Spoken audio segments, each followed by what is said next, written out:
The rain hammered against the diner's greasy windows like 1,000 tiny fists, each droplet catching the neon glow of the open 24 hours sign and turning it into something that looked almost beautiful. Almost. But nothing in this part of town stayed beautiful for long. I wiped down the same spot on the counter for the third time, my worn cloth leaving streaks instead of cleaning them, my fingers pruned from hours of dishwater and coffee spills. It was nearly midnight, and the diner smelled like burnt coffee, old grease, and the desperation that clung to everyone who walked through those doors at this hour. My feet ached in my cheap sneakers, the ones with the sole starting to peel away from the canvas. I'd been on shift since 2 in the afternoon, pulling a double because Sarah called in sick again, and my manager Jerry didn't care that I'd already worked 6 days straight. He just grunted and told me table 4 needed more ketchup. I was invisible here. Just another waitress in a stained apron. Another tired face serving eggs and bacon to truckers and insomniacs, who never really looked at me. They looked through me, past me, around me. I was 23 years old, and I felt ancient. My dreams of art school and a different life buried under student debt I'd never be able to pay and rent, that came due every month like clockwork. The bell above the door chimed, letting in a gust of wet wind that made me shiver. I didn't look up immediately. I'd learned not to seem too eager, too desperate for tips. But something made the air in the diner change. It got heavier somehow, thicker, like the pressure before a thunderstorm. When I finally glanced toward the door, I saw him. He didn't belong here. That was my first thought. He wore a black coat that probably cost more than I made in 6 months, the fabric so fine it seemed to repel the rain rather than absorb it. Water beaded on his shoulders like diamonds. His shoes, polished leather that clicked against the cracked linoleum, reflected the fluorescent lights as he moved. But it wasn't his clothes that made my breath catch. It was the way he carried himself, like he owned not just the room, but the very air we breathed. 2 men flanked him, both built like brick walls, their eyes constantly scanning the diner's interior. One touched his ear, an earpiece, I realized, and murmured something too low to hear. The man in the middle didn't look at them. He didn't need to. They moved around him like satellites orbiting a planet, and I understood in that moment that I was looking at someone dangerous. His face was all sharp angles and dark eyes that seemed to catch and hold the light in a way that made my stomach twist. Not old, maybe late 30s, with the kind of presence that made everyone in the diner suddenly find their coffee cups fascinating. Even Jerry, who never shut up, went quiet behind the grill. I should have looked away. Should have focused on wiping down my section, on refilling the sugar dispensers, on anything but him. But I couldn't. And then those dark eyes found mine across the diner, and I felt pinned, like a butterfly under glass. He moved toward the counter, toward me, and I could smell him as he got closer. Expensive cologne, something with notes of cedar and smoke, mixing with the rain on his coat. It didn't belong with the smell of burnt coffee and old grease. Nothing about him belonged here. "Coffee," he said, his voice low and rough, with an accent that rolled the vowels in a way that made the simple word sound like a command. Italian, I thought. Black.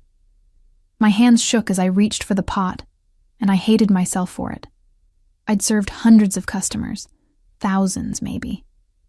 But none of them had made my pulse race like this, made me feel like I was standing too close to a fire. I poured the coffee, trying not to slosh it over the rim of the cup. He didn't sit. Just stood there, one hand in his pocket, watching me with an intensity that made my skin prickle. His men positioned themselves near the windows, their backs to us but their attention everywhere. "Rough night?" he asked, and I nearly dropped the coffee pot. "They're all rough," I said before I could stop myself, then bit my lip. Don't talk back. Don't be memorable. But when I risked a glance at his face, I thought I saw the corner of his mouth twitch. "You work too much," he observed, his eyes traveling over my stained apron, my tired face. It wasn't a question. "Bills don't pay themselves." He pulled out his wallet, sleek black leather, the kind that probably had a designer name I couldn't pronounce, and placed a $100 bill on the counter for a $3 cup of coffee. "I don't have change for that," I said, even though my fingers itched to take it. $100 would mean I could actually buy groceries this week instead of surviving on diner leftovers and ramen. "Keep it." I can't.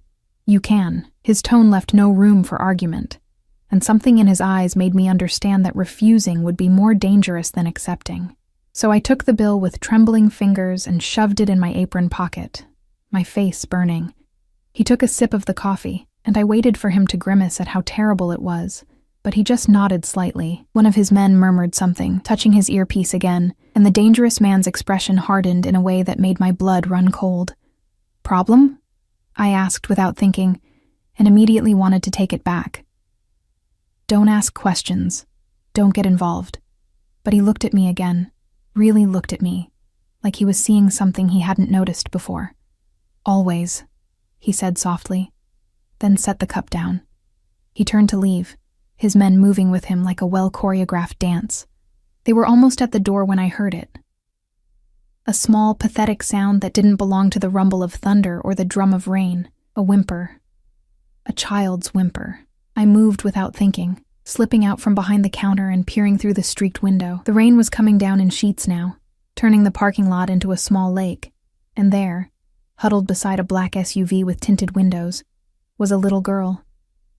She couldn't have been more than 5 or 6 years old, wearing a soaked pink dress that clung to her tiny frame. Her dark hair was plastered to her head, and she was shaking so violently I could see it even from inside. Her lips looked blue in the neon light, and her eyes, wide and terrified, stared at nothing. "Oh my God!" I breathed. The dangerous man and his guards were already outside, not seeing her, moving toward a different vehicle, a black Mercedes with windows so dark they looked like obsidian. They were leaving, and that little girl was going to freeze to death in the rain. My body moved before my brain could catch up. I grabbed my phone from my apron pocket, my hands shaking as I fumbled with it. The expensive car, the guards, the way everyone in the diner had gone quiet. This man was someone important, someone powerful, and that little girl was beside his SUV. I ran to the door, shoving it open and letting the rain hit me like a slap. "Wait!" I screamed, but my voice was lost in the thunder and the downpour. The Mercedes was already pulling away, its taillights bleeding red into the darkness. The little girl's eyes found mine, and I saw her lips moving, trying to form words that wouldn't come. She was in shock, I realized with growing horror, severe shock. And she was alone. I ran back inside, water streaming from my hair and clothes, my sneakers squelching on the floor. Jerry was yelling something at me about tracking water everywhere, but I ignored him.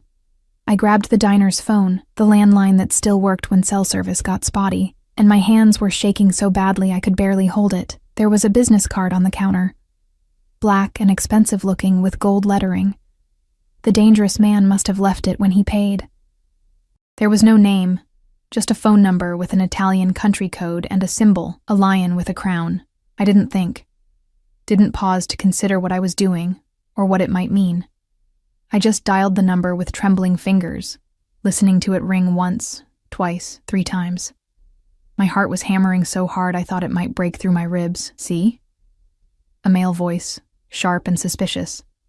"There's a little girl," I said, my voice breaking. "Outside the diner. Your diner, the one you just left.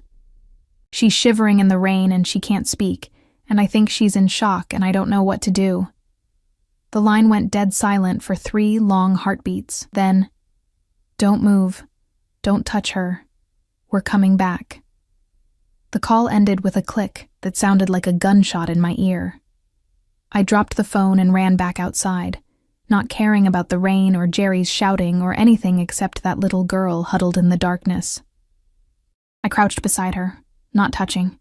He'd said don't touch, but close enough to shield her from the worst of the wind. "It's okay," I whispered, even though I had no idea if it was. "Help is coming. You're going to be okay." Her eyes locked onto mine, dark and empty, and so scared. And I knew, in that moment, that I'd just made the biggest mistake of my life, or maybe the biggest decision. The rain hammered down harder, turning the night into a watercolor painting of darkness and neon. And somewhere in the distance, I heard the scream of tires on wet pavement, getting closer. The Mercedes materialized out of the rain, like something from a nightmare, its headlights cutting through the downpour with an intensity that made me squint. It wasn't alone. 2 more black SUVs flanked it, moving in perfect formation, their tires spraying water as they screeched into the parking lot. The diner's neon signs reflected off their dark windows, turning them into moving mirrors of red and blue light. I stayed crouched beside the little girl, my body instinctively curving around her even though I wasn't touching her. The rain had soaked through my uniform completely now, the thin fabric clinging to my skin, and I could feel the cold seeping into my bones. But the child was colder, so much colder. Her shivering had become weaker, more sporadic, and that terrified me more than the violent trembling. Car doors opened before the vehicles had fully stopped. The dangerous man emerged from the Mercedes like a force of nature, his coat billowing behind him. And I saw something in his face that I hadn't seen in the diner, raw, unfiltered fear. It transformed him, made him look more human and somehow more terrifying all at once. "Julia!" The word ripped from his throat, and suddenly he was running, actually running, his polished shoes splashing through puddles as his men scrambled to keep up. He dropped to his knees in the water beside us with no regard for his expensive clothes, and his hands, large, scarred hands that I instinctively knew had done terrible things, reached for the little girl with a gentleness that made my chest ache. "Piccola mia, oh God, piccola mia," he murmured, lifting her into his arms. She made a small sound, barely human, and her tiny hands clutched at his coat with what little strength she had left. "How long has she been out here? How long?" His eyes found mine, and the intensity in them made me flinch. Up close, I could see they were almost black, with flecks of gold that caught the light like embers in a dying fire. There was murder in those eyes, and desperation, and something else I couldn't name. "I don't know," I gasped, my teeth starting to chatter. "I just saw her when you were leaving. She was just sitting there, and she won't talk, and I didn't know what else to do. You called me." He said it like he couldn't quite believe it, even as he was pulling off his coat and wrapping it around the child. It swallowed her completely, and I could see her face disappearing into the expensive fabric. "You called me instead of the police." It wasn't a question, but I nodded anyway. "The card. You left a card, and I thought maybe she was yours, or someone you knew, and she's mine." The words were flat, final, and filled with so much pain that I felt it like a physical blow. "She's my daughter." One of his men, the larger one, with a scar running down his cheek, appeared at his side with a silver thermal blanket. They moved with practiced efficiency, wrapping it around the coat, around the little girl who still wasn't speaking. Her eyes were closed now, and that seemed worse somehow. "Hospital!" The dangerous man barked, and immediately his men were moving, one of them speaking rapidly into a phone in Italian, words I couldn't understand but that sounded urgent and commanding. "Get Dr. Russo. Tell him we're coming in through the private entrance. No one sees her. No one." He stood, cradling his daughter against his chest like she weighed nothing, and those dark eyes fixed on me again. I was shivering violently now, my lips probably as blue as his daughter's had been, and I watched water drip from my hair onto the pavement. "You're coming with us," he said. "What? No, I can't. I have to work. My shift isn't now." The command in his voice made it clear this wasn't a request. One of his men, not the scarred one, another with cold blue eyes, was already moving toward me, his hand reaching for my arm. "Wait."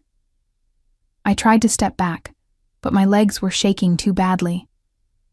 "I don't even know you. I don't know who you are or Marco Salvatore." He said it like it should mean something, like those 2 words should explain everything. And maybe they did, because I saw Jerry's face pressed against the diner window, white as a sheet, his mouth hanging open. "And you just saved my daughter's life, so yes, you're coming with us."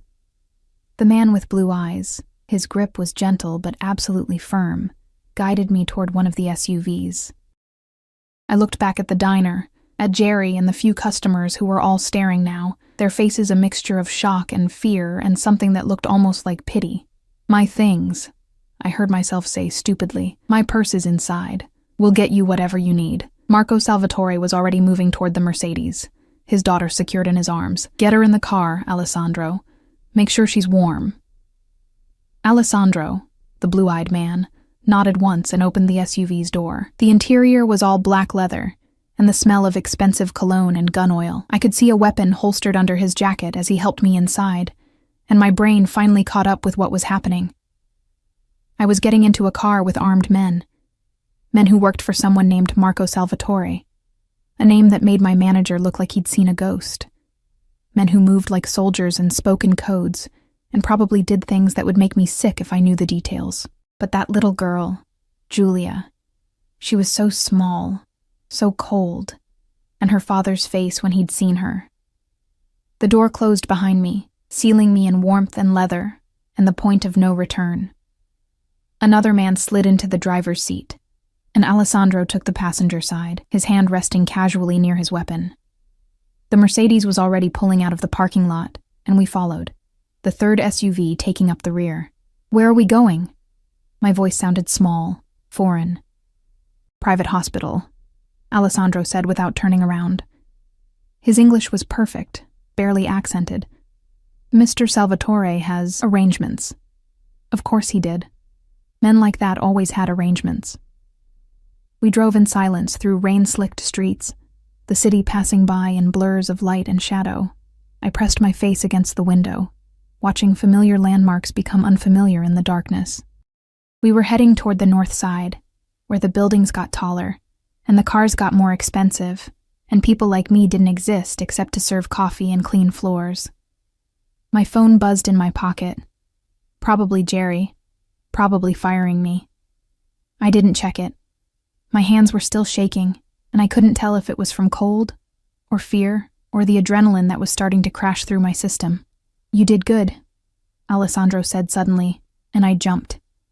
He was watching me in the rearview mirror, his cold eyes slightly less cold, calling him. Not many people would have thought of that. "I didn't think," I admitted. "I just reacted." "Sometimes that's better." He paused, then added, "He won't forget this. Mr. Salvatore doesn't forget debts." That sounded like it should be reassuring, but somehow it wasn't. It sounded like a promise and a threat wrapped together, impossible to separate. The hospital appeared out of the rain like a fortress, all glass and steel and security cameras that probably cost more than my yearly salary. But we didn't go to the main entrance. Instead, we circled around to a side gate where armed guards in suits waved us through without hesitation. They knew this car. They knew these men. This was routine. We descended into an underground parking garage that was cleaner than most people's homes, our tires barely whispering against the polished concrete. The Mercedes was already parked, its doors open, and I could see Marco Salvatore striding toward an elevator with his daughter still in his arms. A man in a white coat, Dr. Russo, I assumed, was waiting with a gurney and a team of nurses. Alessandro opened my door. "Come on, he'll want you there." "Why?" The question burst out of me. "I'm nobody. I'm just a waitress who made a phone call." He looked at me for a long moment, something almost like sympathy crossing his face. "You're the person who saved his daughter's life. That makes you everything." I didn't understand what he meant until we got inside. The elevator opened directly into a private medical suite that looked more like a luxury hotel than a hospital. Cream-colored walls, expensive art, floors so polished I could see my reflection. A drowned rat in a stained uniform, completely out of place. Nurses moved with quiet efficiency, their shoes making no sound. And I could hear Marco's voice through an open doorway, speaking rapid Italian that sounded like orders and prayers mixed together. Alessandro guided me to a small waiting room where a fire crackled in an actual fireplace. A woman appeared almost immediately, older, kind-faced, wearing a designer suit, and draped a blanket around my shoulders. "You're freezing, povera ragazza," she said, her accent thick and warm. "Come, sit by the fire. I'll get you something hot to drink." I sat because my legs wouldn't hold me anymore. The warmth from the fire was painful against my frozen skin, making me gasp. The woman returned with tea in a delicate china cup, and I wrapped my hands around it, feeling life slowly creep back into my fingers. Through the open doorway, I could see Marco standing beside the gurney where they'd laid Julia. His hand was on her small one, his head bowed, and even from here I could see his shoulders shaking. Dr. Russo was talking to him quietly, gesturing, explaining things I couldn't hear. Nurses moved around them like a ballet, hooking up IVs, checking vitals, wrapping the little girl in heated blankets. "She'll be all right," the kind woman said, following my gaze. "Thanks to you. Dio ti benedica. God bless you." "I just made a phone call," I whispered. "You made the right phone call," she patted my shoulder. "That takes courage. Or foolishness. Sometimes they're the same thing." I didn't know what to say to that, so I just sipped my tea and watched the fire, and tried not to think about what I'd gotten myself into. Tried not to think about the guns under jackets and the private hospitals, and the way everyone moved around Marco Salvatore like he was royalty and danger combined. Tried not to think about those dark eyes finding mine across a cheap diner, or the way my name would sound in that accented voice, because I had a feeling I was about to find out. The door to Giulia's room closed, and Marco Salvatore emerged. His shirt was soaked, his hair disheveled, and there was something wild in his eyes that made my breath catch. He looked around the waiting room until he found me, and then he was crossing the space in 3 long strides. I stood up automatically, the blanket falling from my shoulders, my body responding to the command in his presence even though he hadn't said a word. He stopped inches from me, close enough that I could smell the rain still clinging to him, could see the gold flecks in his dark eyes catching the firelight. Close enough that I had to tilt my head back to meet his gaze. "What's your name?" His voice was rough, scraped raw. "Emma," I breathed. "Emma Carter." He repeated it slowly, like he was tasting each syllable. "Emma." Then his hand came up. I flinched, I couldn't help it, but he just placed it on my shoulder. His touch surprisingly gentle for someone so dangerous. "My daughter is alive because of you. Because you saw her when no one else did. Because you called me instead of waiting for authorities who would have asked questions and wasted time she didn't have. Anyone would have..." No. The word was absolute. They wouldn't have. Most people would have looked away, would have assumed she belonged to someone else, would have called 911 and let the system handle it.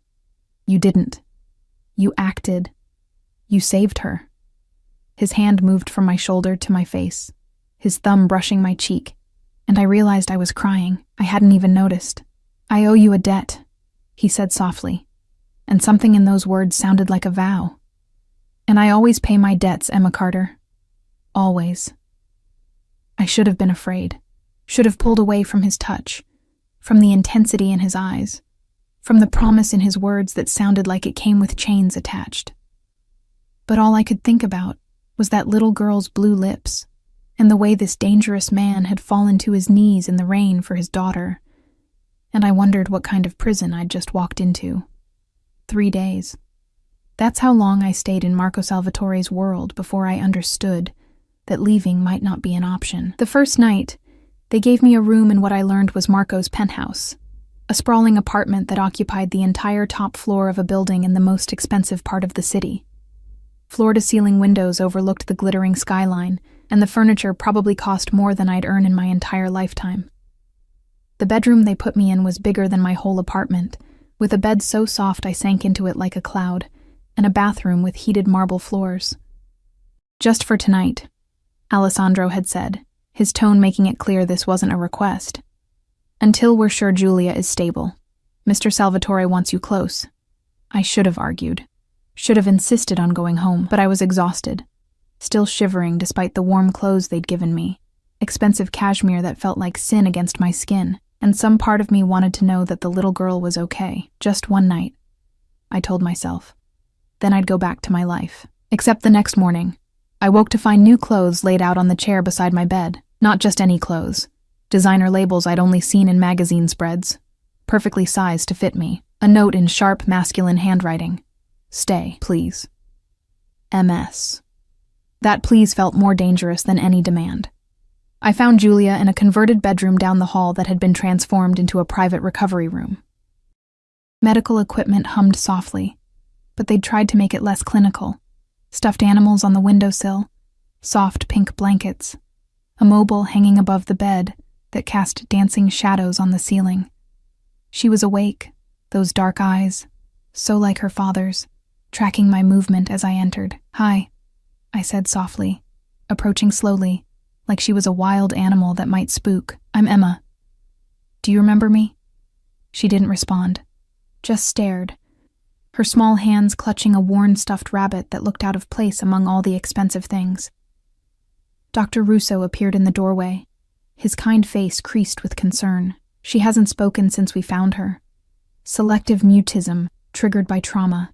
It's not uncommon in cases like this." "Cases like what?" I asked, but he just shook his head.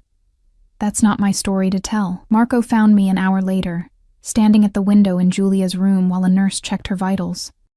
I'd been watching the city below, thinking about the diner and Jerry and my tiny apartment, and wondering how my life had turned into something unrecognizable in the space of a single night. "She likes you," he said quietly, and I turned to find him in the doorway. He looked different in daylight, still dangerous, still powerful, but tired. The kind of tired that lived in bones and couldn't be fixed with sleep. He wore dark slacks and a white shirt with the sleeves rolled up, revealing forearms marked with scars, and what looked like the edge of a tattoo. No jacket, no armor. Almost human. "She hasn't said anything," I pointed out. "But she watches you. That's more than she's done with anyone else since..." He trailed off, his jaw tightening. "Since her mother took her." The words hung in the air like gunsmoke. "Took her?" I repeated carefully. He moved into the room, his steps silent despite his size, and stood beside Julia's bed. His hand found her small one, his thumb brushing over her knuckles with infinite gentleness. "Her mother. My ex-wife. She's an addict. Pills, cocaine, whatever she can get. I've tried everything. Rehab, therapy, threats, bribes. Nothing works. 3 months ago, I got full custody. A week ago, she broke into the house while I was at a meeting and took Julia." His voice was flat, emotionless, but I could hear the rage underneath, could see it in the way his free hand clenched into a fist. "I've had every resource looking for her, every contact, every favor owed. And then my ex abandoned her in that parking lot because she'd rather get high than care for her own daughter." He looked at me then, and the rawness in his eyes made my chest tighten. "If you hadn't been there, if you hadn't called, if you'd waited even 10 more minutes." "But I was there," I said softly. "And she's okay. She's going to be okay. Because of you." He stepped closer, and I could smell coffee and expensive cologne, and something underneath that was just him. "You saved her, Emma, and now I need to know how to repay that debt. You don't owe me anything. I just did what anyone would." "Stop saying that." His hand caught my chin, tilting my face up to meet his eyes. His touch was firm but not painful, commanding but not cruel. "Stop diminishing what you did. You saw my daughter when she was invisible to everyone else. You acted when others would have hesitated. You chose to call me instead of involving authorities that would have asked questions and wasted time and possibly exposed her to more danger." His thumb brushed along my jaw, and I felt that touch everywhere, like electricity racing through my veins. "You saved her life, Emma Carter. And in my world, that means something. It means everything. I should have stepped back, should have put distance between us, but I couldn't move, couldn't breathe, couldn't do anything but stare into those dark eyes that seemed to see straight through me. "I need to go home," I whispered. "I have a job, a life. The diner fired you." He said it casually, but I felt the words like a punch to the gut. "Your manager called this morning, said you abandoned your shift and they're not taking you back." The room tilted slightly. That job, terrible as it was, paid my rent, kept me fed. Without it, "I'll find something else," I said, but my voice shook. "I always do, or you could stay here." His other hand came up, framing my face between his palms, and suddenly the world narrowed to just him, just this moment, just the way his touch made my skin burn. "Stay with Julia. Help her recover. She responds to you in a way she doesn't with anyone else. I'm not qualified. I'm not a nurse or a therapist or... You're someone who cares, someone who saw a child in trouble and helped without thinking about what you'd get in return. That's more valuable than any qualification." His voice dropped lower, more intimate. "Stay, Emma. Let me take care of you while you help take care of her." Every instinct I had screamed that this was a trap, that accepting meant getting tangled in something I didn't understand, something dangerous and possibly deadly. That Marco Salvatore, whoever he really was, came with shadows and secrets, and a kind of darkness that would swallow me whole. But I thought about my empty apartment, and my overdue bills, and the way Julia's eyes had tracked my movements, like I was the only solid thing in her broken world. 1 week, I heard myself say. I'll stay for 1 week, help her adjust. Then I need to figure out my life. Something flickered in his eyes, triumph, relief, something darker I couldn't name. 1 week, he agreed. But the way he said it sounded like a lie. Like he had no intention of letting me leave. The days blurred together in a haze of luxury and captivity. Because that's what it was, I realized slowly. A beautiful, comfortable prison. Alessandro and the other guards. I learned their names. Luca, Dante, Marco were always there. Not obviously, not threateningly, but present. Watching the doors, the windows, the elevator. No one came up without clearance. No one left without permission. I was safe, protected, cared for, trapped. I spent my mornings with Julia. We colored together, the little girl's hand moving slowly across paper while I talked about nothing, the weather, the birds outside the window, stories I made up about brave princesses and magical rabbits. She never responded verbally, but sometimes her lips would twitch in what might have been a smile, and once she placed her small hand on top of mine and left it there for 3 whole minutes. Progress, Dr. Russo said. Healing. Marco was there for every evening, no matter what meetings he'd had or how late he'd been out. He'd sit on the edge of Julia's bed and read to her in Italian, his voice soft and musical. And sometimes I'd find myself standing in the doorway just listening, not understanding the words, but feeling the love in them, the desperation and hope, and fierce protectiveness. On the 4th night, he found me on the balcony at midnight. I'd been unable to sleep, too aware of the city sprawling below, and the fact that I was 30 floors up with no way down except through guards who answered to a man I barely knew. Can't sleep? He appeared beside me like smoke, 2 glasses of wine in his hands. He offered me one, and I took it because refusing felt more dangerous than accepting. It's quiet, I said. Too quiet. I'm used to sirens and people shouting and the couple upstairs fighting at 2 a.m. He smiled slightly, leaning against the railing beside me. Close enough that I could feel the heat radiating from his body in the cool night air. You miss your old life. I miss knowing where I stand. I took a sip of wine. Expensive, smooth, tasting like cherries and something I couldn't name. There. I was just a waitress. Nobody important. Nobody dangerous. Here, I don't know what I am. You're the woman who saved my daughter. He turned to face me fully, and the city lights cast shadows across his face that made him look like something from a Renaissance painting. Beautiful and terrifying in equal measure. You're the woman I owe everything to, the woman I think about constantly. The woman I want to keep safe from a world that would destroy her. My breath caught. You don't even know me. I know enough. His hand came up, tucking a strand of hair behind my ear, and the gesture was so intimate it made my heart stutter. I know you work yourself to exhaustion for barely enough to survive. I know you put a child's safety before your own without hesitation. I know you're kind and brave and so fucking beautiful it hurts to look at you. Marco, I know this scares you, he continued, his voice dropping to something that was almost a whisper. I know what I am, what my world is. I know you should run from me as fast as you can. But I also know that when I look at you, I see something I haven't seen in years. Hope, light, something worth protecting. His thumb traced along my cheekbone, and I felt tears forming even though I didn't know why I was crying.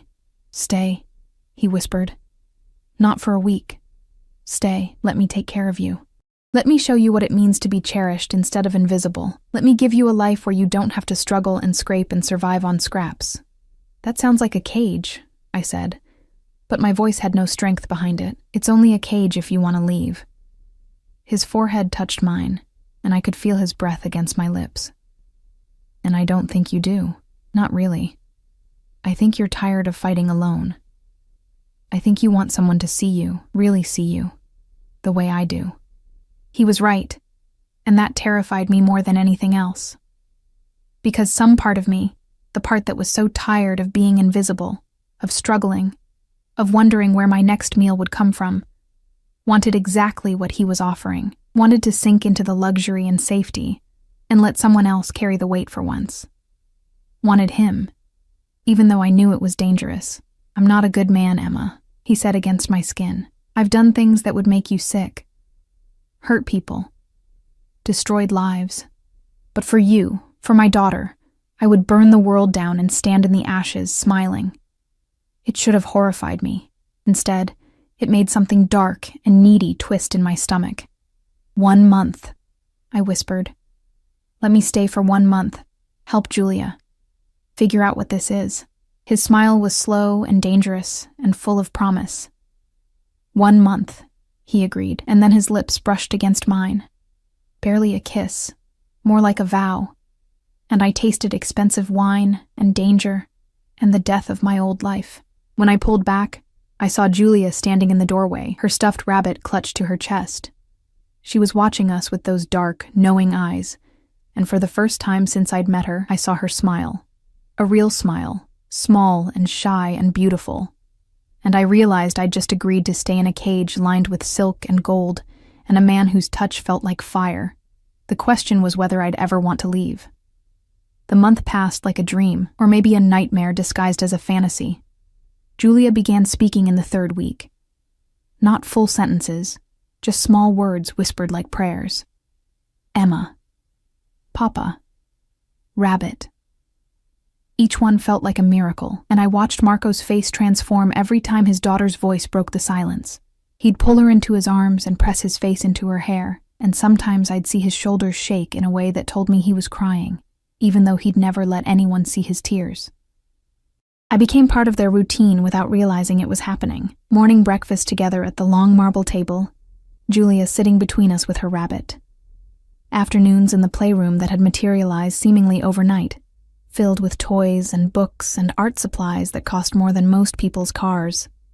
Evenings when Marco would come home, sometimes early, sometimes late, sometimes with blood on his cuffs that he thought I didn't notice, and we'd have dinner like we were a family. Like this was normal. Like I wasn't living in a penthouse with a man who commanded fear with a glance, and whose guards carried enough weapons to start a small war. My old life faded like a photograph left too long in the sun.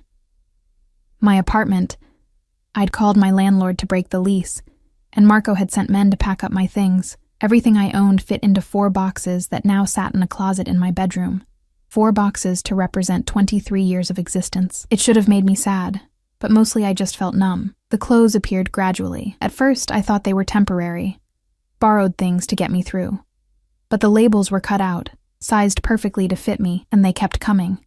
Dresses in silk and cashmere, jeans that probably cost more than my old monthly rent, lingerie that made me blush just looking at it.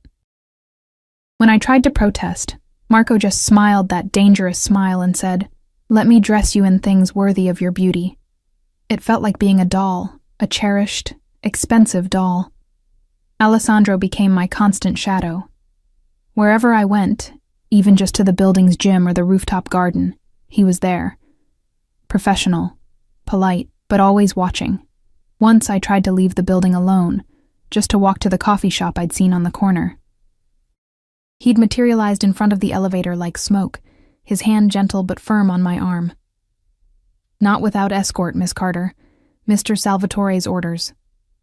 "I'm not a prisoner," I'd said, but we both knew it was a lie. "No," Alessandro had agreed quietly. "You're something far more valuable.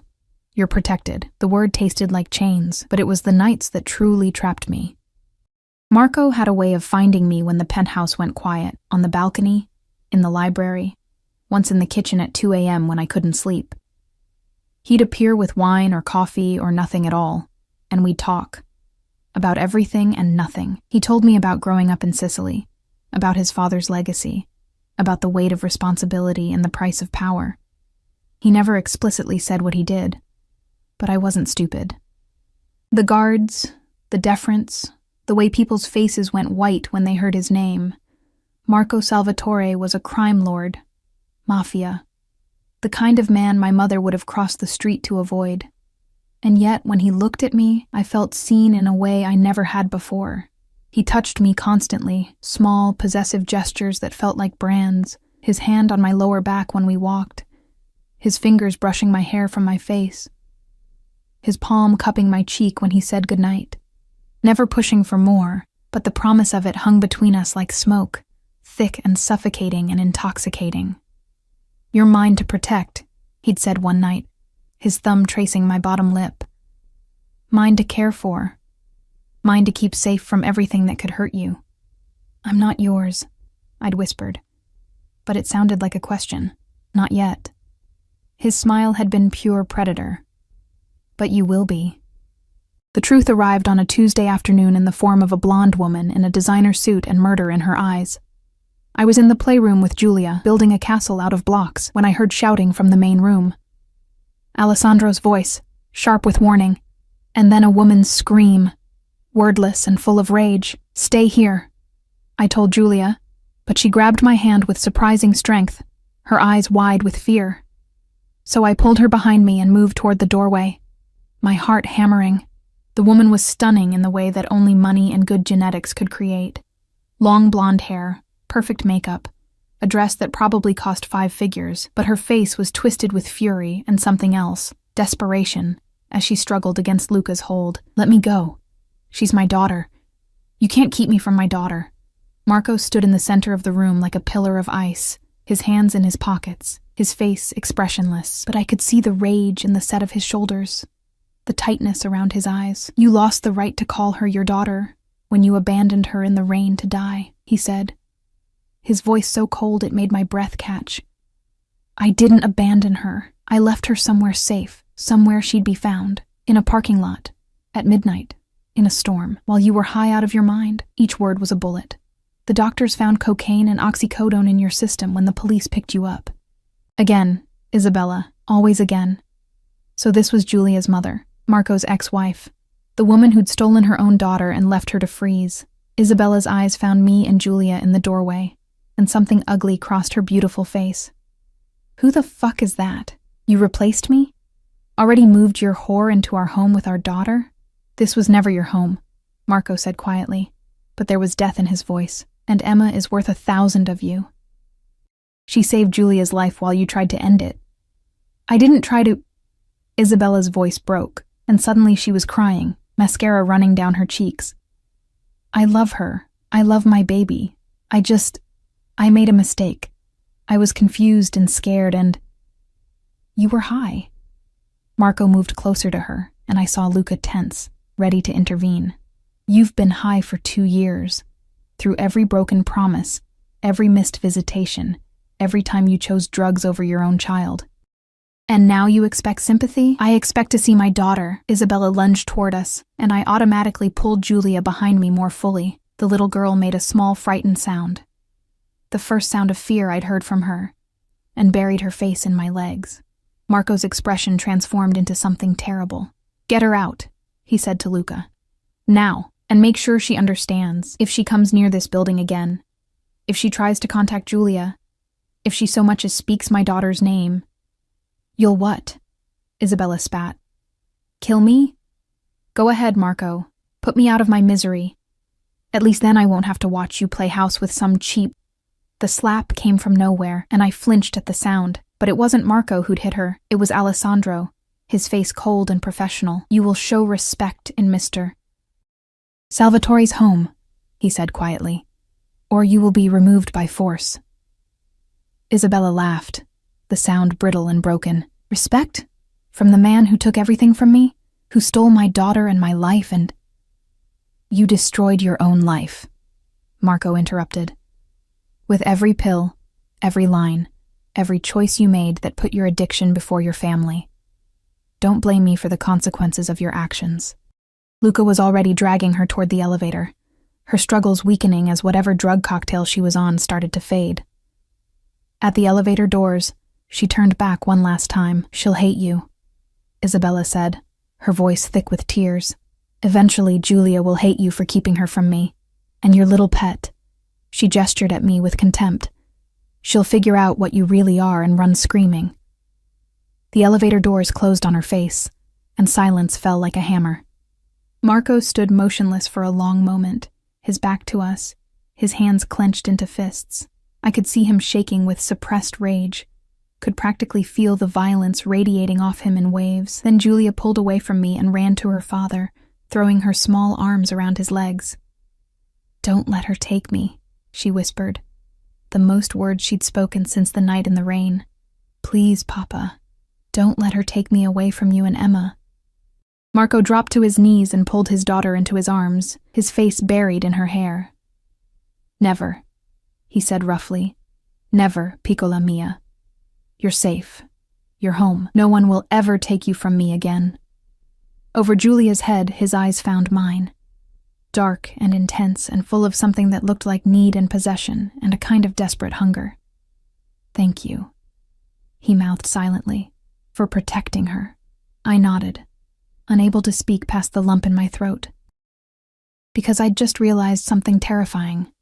I hadn't protected Julia out of duty or obligation.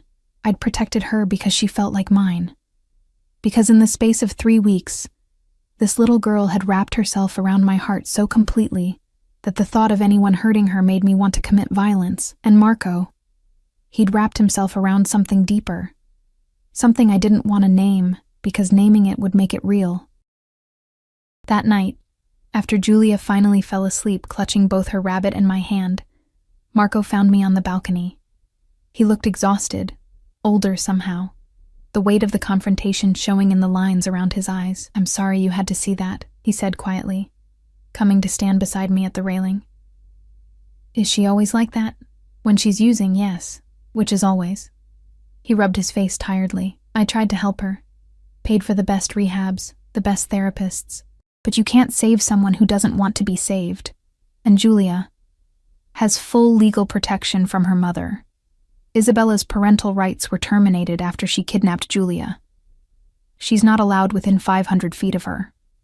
His jaw tightened, though she clearly doesn't care about court orders. I thought about the fear in Julia's eyes, the way she'd clung to me for protection. She's terrified of her, with good reason. Isabella wasn't always violent, but toward the end, there were incidents. A slap here, rough handling there, things I didn't see until it was almost too late. His voice broke slightly. "I failed to protect my daughter from her own mother. But you're protecting her now." I turned to face him, and suddenly we were inches apart, close enough that I could see the gold flecks in his eyes catch the city lights. "You got her away. Got her safe. That's what matters. And you." His hand came up to cup my face, his touch achingly gentle. "You protect her too. She feels safe with you. Happy. She calls you by name, Emma. Do you understand what that means? You've become essential to her healing. Marco, I need to know if you'll stay." The words came out urgent, almost desperate. "Not for a month, not as a temporary arrangement. Stay. Be part of our lives. Help me raise her. Let me—" He stopped, seeming to struggle with words. "Let me give you everything you deserve. Safety, comfort, a home, a family." "I'm not her mother," I whispered. "No. You're better. You're the person who chose her, who saved her, who loves her, without the obligation of blood." His thumb brushed away a tear I hadn't realized had fallen. "And I'm asking you to choose us. Choose me. Let me make you mine in every way that matters." It should have been romantic, should have felt like a declaration of love. But all I could hear was that word. Mine. Like I was something to be owned, possessed, kept. "What if I say no?" I asked. "What if I want to leave?" His expression didn't change, but something shifted in his eyes, something dark and dangerous and absolutely uncompromising. "Then I'll let you go," he said softly. "But we both know you won't, because you love her too. And you—" His lips brushed my temple. "You feel this too, this pull between us, this need." He was right, and I hated him for it. Hated that he could see through me so clearly, could understand that I'd already fallen for his daughter, and was dangerously close to falling for him. "Say yes," he whispered against my skin. Say you'll stay. Say you're mine. And God help me, I did. Yes. The word sealed my fate like a contract signed in blood. 6 months later, I stood in Marco's office and realized I'd become someone I didn't recognize. The woman in the reflection of his floor-to-ceiling windows wore a dress that cost more than my old car. Her hair professionally styled, her skin glowing from spa treatments I'd stopped feeling guilty about. She looked expensive, polished, like she belonged in this world of marble and leather and quiet power. She looked like Marco Salvatore's woman, and she was a prisoner who'd learned to love her cage. It started subtly, the way all prisons do. A suggestion that I shouldn't go to certain parts of the city because they weren't safe. A gentle insistence that Alessandro accompany me everywhere because Marco worried. A new phone that he'd set up himself, though I noticed later that it had tracking software I hadn't installed. For your protection, he'd said when I confronted him, so I always know you're safe. Safe. That word had become a knife that cut both ways. The penthouse had become my entire world. I hadn't seen my old friends in months. They'd stopped calling after I'd canceled plans one too many times, always with the same excuse. Marco needed me. Julia needed me. It wasn't a good time. My art supplies sat untouched in a corner because Marco had hired a professional tutor for Julia, and somehow I'd become her primary caregiver. Not that I minded. I loved that little girl with a fierceness that sometimes scared me. But I'd stopped being Emma Carter, struggling waitress with dreams of art school. I'd become Emma, Marco's beautiful doll, kept and dressed and controlled with such gentleness, I almost didn't notice the chains. Almost. The breaking point came on a Wednesday evening. I'd asked, not for the first time, about taking an art class at a community center I'd found. Something just for me, a few hours a week to remember who I used to be. No. Marco didn't even look up from the documents he was reviewing, his pen moving across paper with sharp, decisive strokes. What do you mean, no? I crossed my arms, feeling anger rise in my chest, an emotion I'd learned to suppress around him. It's just a class. 3 hours on Saturday mornings. Alessandro can come with me if you're worried about safety. I said no, Emma. His tone was gentle, but absolutely final. That neighborhood isn't secure. The building has inadequate exits. Too many variables I can't control. You mean too many variables where I'm not under your direct supervision? Finally, he looked up, and I saw something flicker in his dark eyes. Surprise, maybe, that I'd pushed back. This is for your protection. This is about control. The words burst out of me. 6 months of frustration and suffocation finding voice. You control where I go, who I see, what I do. I can't leave this building without an armed escort. I can't make a phone call without wondering if you're listening. I can't even take a fucking art class without your permission. Marco set down his pen slowly, deliberately, and stood. He moved around the desk with that predatory grace that used to make my pulse race with desire. Now it just made me want to run. You think I control you? His voice was still soft, still gentle, and that made it worse. Everything I do is to keep you safe, to give you a life without struggle or pain. You have everything you could want, except freedom. I backed away as he approached, my hands shaking.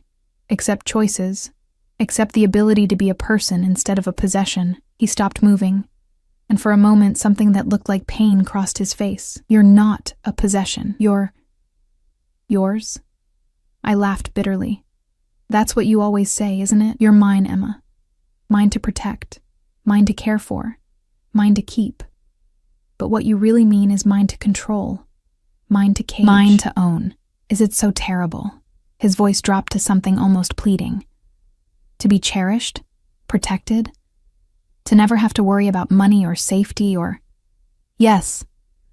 The word came out as a shout, and I saw Alessandro shift in the doorway, his hand moving toward his weapon. I lowered my voice, but the intensity remained. Yes, Marco, it's terrible. Because I'm not living, I'm just existing in a beautiful prison. And you're my jailer who thinks he's my savior. Silence fell like a bomb, and I watched emotions war across his face. Anger, hurt, confusion, and underneath it all, that possessive obsession that had seemed romantic 6 months ago and now felt suffocating. I love you, he said finally, and the words should have been beautiful. Everything I do because I love you. You and Julia. You're my family, my world. And I will do whatever it takes to keep my world safe, even if it destroys me, I whispered. Even if keeping me safe means killing who I am? You don't understand. Then make me understand. I moved closer, desperate for him to see me, really see me. Make me understand why loving someone means controlling them, why protecting someone means imprisoning them. Because right now, all I understand is that I've traded one kind of poverty for another. I used to be poor in money. Now I'm poor in freedom, and I don't know which is worse. Marco reached for me, his hands framing my face with that achingly gentle touch that had become his weapon. When I found Julia that night, when I thought I'd lost her forever, I made a vow. Never again. Never would I fail to protect the people I love. Never would I let anything happen to them, because I wasn't vigilant enough, wasn't careful enough, wasn't controlling enough of the variables. I'm not Julia, I said softly. I'm not a child who needs constant supervision. I'm a woman who needs to breathe. You're the woman I love. His forehead touched mine, and I could feel him trembling. The woman who saved my daughter, the woman who made my house a home. The woman I can't lose. Don't you see, Emma? I can't lose you. The thought of something happening to you because I wasn't careful enough, it would destroy me. And there it was, the truth under all the control and possession. Not cruelty, but fear, terror even. The fear of a man who'd already lost too much and couldn't survive losing more. So you'll cage me instead? I pulled back to look into his eyes. You'll keep me so safe that I suffocate? That's not love, Marco. That's obsession. Then I'm obsessed. He said it without shame, without hesitation, completely, utterly obsessed with keeping you safe and by my side. And I won't apologize for that. I can't live like this. The words hurt coming out, like I was tearing out part of my soul. I can't be this person, this beautiful doll you keep on a shelf. I need more. I need freedom. I need to be myself, even if myself makes mistakes or takes risks or gets hurt. His hands tightened on my face. Gets taken. Gets killed. Because that's what happens in my world, Emma. People I care about become targets, weapons used against me. And you, God, you'd be the perfect weapon because you're the only thing besides Julia that could bring me to my knees. I saw tears in his eyes and it shocked me. Marco Salvatore, crime lord and terror of the city, crying because the thought of losing me broke something in him. Then let me go, I whispered. If loving me means destroying me, let me go. I can't. The words were anguished. I've tried. Every day I tell myself I should send you away, set you free, let you have the life you deserve. But then I see you with Julia, or you smile at me over breakfast, or I catch your scent in the hallway, and I know I'm too selfish, too broken, too fucking obsessed to let you go. We stood there, foreheads touching, both of us crying, both of us caught in a trap of our own making. And then I heard a small voice from the doorway. Don't leave. Julia stood there in her pajamas, her rabbit clutched to her chest, her dark eyes, so like her father's, swimming with tears. Please don't leave, Emma. Please. I need you. My heart shattered. I dropped to my knees and she ran to me, throwing her arms around my neck with desperate strength. I love you, she whispered into my hair. You're my mama. Not the scary lady who hurt me. You. You're my real mama. Please don't go away. Over her head I met Marco's eyes. He looked utterly destroyed, his face pale, his hands clenched at his sides like he was physically restraining himself from grabbing us both and never letting go. And I realized that I had a choice to make. The choice that had been building for 6 months. I could leave. Demand my freedom. Walk away from the golden cage. Reclaim my life and my identity. Julia would be hurt. But she was young. She'd heal. She had her father and therapists and all the resources money could buy. Or I could stay. But not as a prisoner. Not as a possession. As a partner. Okay, I said softly. And I felt both Marco and Julia tense. Okay, I'll stay. But things change. Starting now. I stood, keeping Julia in my arms, and faced Marco with all the strength I had left. I stay. But I'm not your prisoner. I'm your partner. That means I get a say in my life, where I go, what I do, who I see. Alessandro can come with me if it makes you feel better. But I get to leave this building. I get to take that art class. I get to exist as a person, not just as Julia's caregiver and your beautiful doll. Marco started to speak, but I held up a hand. I'm not finished. You need therapy. Real therapy, with someone who specializes in trauma and control issues. Because this, I gestured between us, this isn't healthy love. It's obsession born from fear, and it will destroy us both if you don't deal with it. His jaw clenched, but he nodded slowly. And Julia needs to go to school. Not homeschooling, not private tutors, actual school with other children. She needs to learn how to exist in the world, how to be strong and independent. We can't protect her from everything, Marco. We can only teach her how to protect herself. The security risks, he started, can be managed. You're Marco fucking Salvatore. You can make anything safe if you want to badly enough. I moved closer, Julia still in my arms. But you have to want to.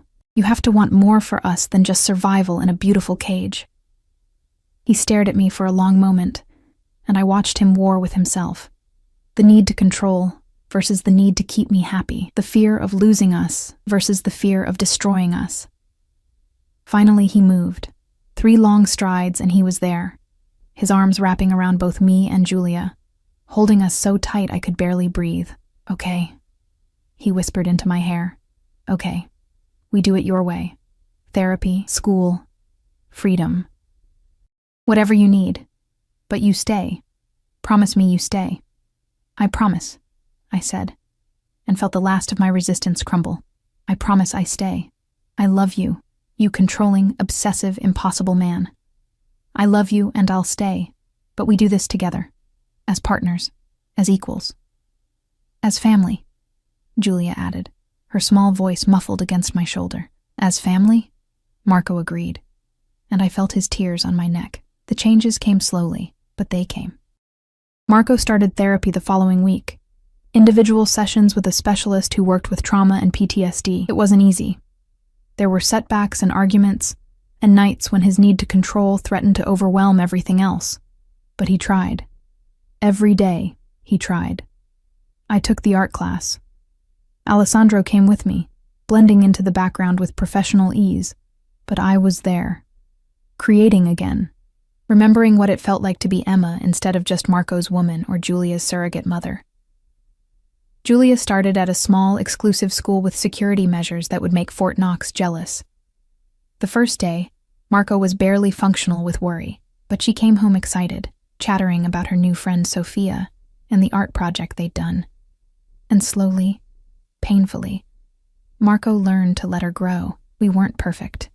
Marco still tracked my phone. I'd learned to accept it as his version of compromise.